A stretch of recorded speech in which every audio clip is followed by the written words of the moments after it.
AutoCAD দিয়ে কিভাবে curve star draw করবেন সেটা আজকে দেখাবো। সর্বপ্রথম এখানে আর্টসে ক্লিক করবেন। কোথায় ক্লিক করবেন? আর্টস। ক্লিক করার পর সেন্টার স্টার্ট ইন, অবশ্যই মনে রাখবেন কোথায় ক্লিক করবেন, centre start in. Just click করবেন, এই পয়েন্ট থেকে একটা ক্লিক করতে হবে। ক্লিক করে এখান থেকে আমরা 4 ফিট দেব। কত ফিট? 4 ফিট। তারপর এইরকম দেখেন মাউসটা একটু আপ ডাউন করবেন, অটোমেটিকভাবে রাউন্ড হয়ে যাবে। আশা করি রাউন্ড করতে পারবেন, জাস্ট একটা ক্লিকের কাজ।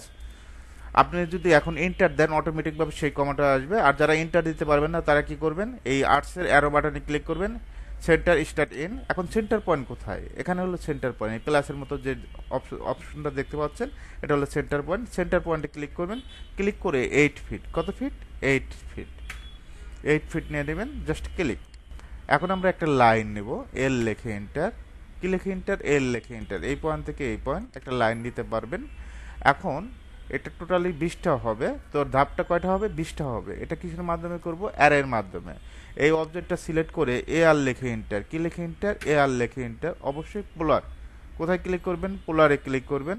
পোলারে ক্লিক করার পর এখান থেকে সেন্টার পয়েন্টে ক্লিক করবেন। কোথায় ক্লিক করব? Centre point.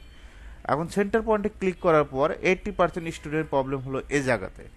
আমরা ফিলে কত দিব? ফিলে 180 দিব। কত দিব? 180। ওকে।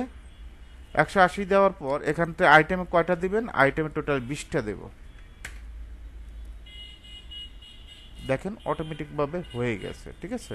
এখান থেকে যদি অফসেট নেওয়ার প্রয়োজন পড়ে এখান থেকে অফসেট নেবেন, এখান থেকে অফসেট নেওয়ার প্রয়োজন পড়লে অফসেট নিয়ে নেবেন। আপনি চাইলে যদি এখানে নাম্বারগুলো লিখতে চান নাম্বারগুলো লিখতে পারবেন।